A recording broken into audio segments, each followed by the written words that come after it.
കോൺഗ്രസിനെ കുറിച്ച് ഈ ഒരു സാഹചര്യത്തിൽ പറയുകയാണെങ്കിൽ, ഇങ്ങനെ തദ്ദേശ തെരഞ്ഞെടുപ്പ് വരാൻ പോവുകയാണ്, അടുത്ത വർഷം കേരളത്തിൽ നിയമസഭാ ഇലക്ഷൻ വരാൻ പോവുകയാണ്.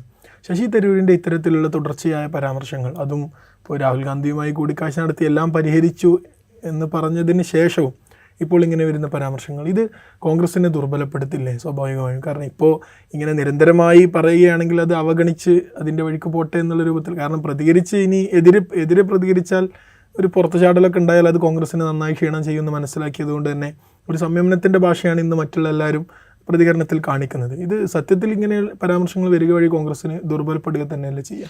മുൻകാലത്തായിരുന്നെങ്കിൽ ഇത് കോൺഗ്രസിനെ ദുർബലപ്പെടുത്തില്ലായിരുന്നു. കാരണം വെച്ചാൽ കോൺഗ്രസ് ഇങ്ങനെ തന്നെയായിരുന്നു. അത് 2 ഗ്രൂപ്പായി നിന്നിരുന്ന ഒരു സമയത്ത്, AI ഗ്രൂപ്പുകളായിട്ട് നിന്നിരുന്ന സമയത്ത് പരസ്പരം പോരടിച്ചുകൊണ്ട് ശക്തിപ്പെടുക എന്ന് പറയുന്നതായിരുന്നു കോൺഗ്രസിൻ്റെ ഒരു രീതി. കാരണം ഗ്രൂപ്പ് ആക്ടിവിറ്റി കോൺഗ്രസിനെ താഴെ തലത്തിൽ ഭയങ്കരമായിട്ട് ഡൈനാമിക് ആക്കിയിരുന്നു. 2 ഗ്രൂപ്പിലെയും ആളുകൾ ഒരു മത്സര ബുദ്ധിയോടുകൂടെ രംഗത്ത് വരികയും അവർ പരസ്പരം മത്സരിക്കുമ്പോൾ തന്നെ പാർട്ടിയെ ശക്തിപ്പെടുത്തുകയും ചെയ്യുക എന്ന് പറയുന്നൊരു സിസ്റ്റം ഉണ്ടായിരുന്നു. അപ്പോൾ നമ്മൾ കെ കരുണാകരനും AK ആൻ്റണിയൊക്കെ ലീഡർഷിപ്പിലുണ്ടായിരുന്ന കാലത്ത് രണ്ടുപേരും പരസ്പരം അങ്ങോട്ടും ഇങ്ങോട്ടും പ്രസ്താവനകളിലൂടെ യുദ്ധം ചെയ്യുമ്പോൾ പോലും പാർട്ടി ശക്തമാകുന്നത് നമ്മൾ കാണുന്നുണ്ട്. ഇപ്പോൾ 2001 സിറ്റുവേഷൻ എനിക്കിപ്പോഴും ഓർമ്മയുണ്ട്.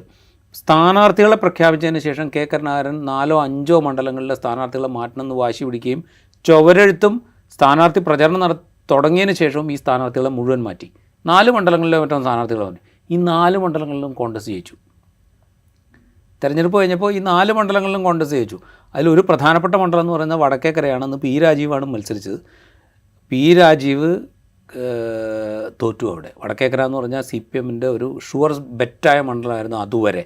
ആ മണ്ഡലത്തിൽ P. രാജീവിനെ തോൽപ്പിച്ചുകൊണ്ട് കോൺഗ്രസ് മാറ്റി നിർത്തിയ സ്ഥാനാർത്ഥി, അതായത് ഒരു സ്ഥാനാർത്ഥി നിർത്തി ആ സ്ഥാനാർത്ഥിയെ പിൻവലിച്ചിട്ട് പുതിയ സ്ഥാനാർത്ഥി നിർത്തി ആ സ്ഥാനാർത്ഥി ജയിച്ചു.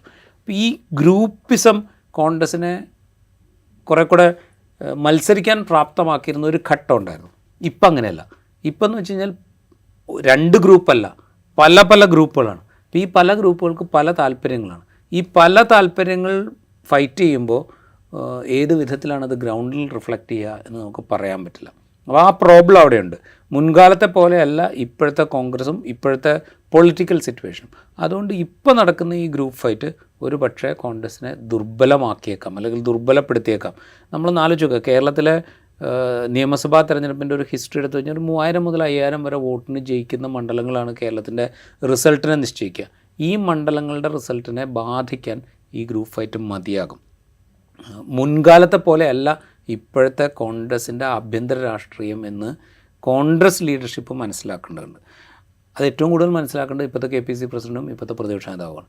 അവരെ കൊണ്ട് മാത്രമേ ഈ സിസ്റ്റം കുറേക്കൂടെ എല്ലാവരെയും യോജിപ്പിച്ചുകൊണ്ട് മുന്നോട്ട് കൊണ്ടുപോകാൻ പറ്റുള്ളൂ.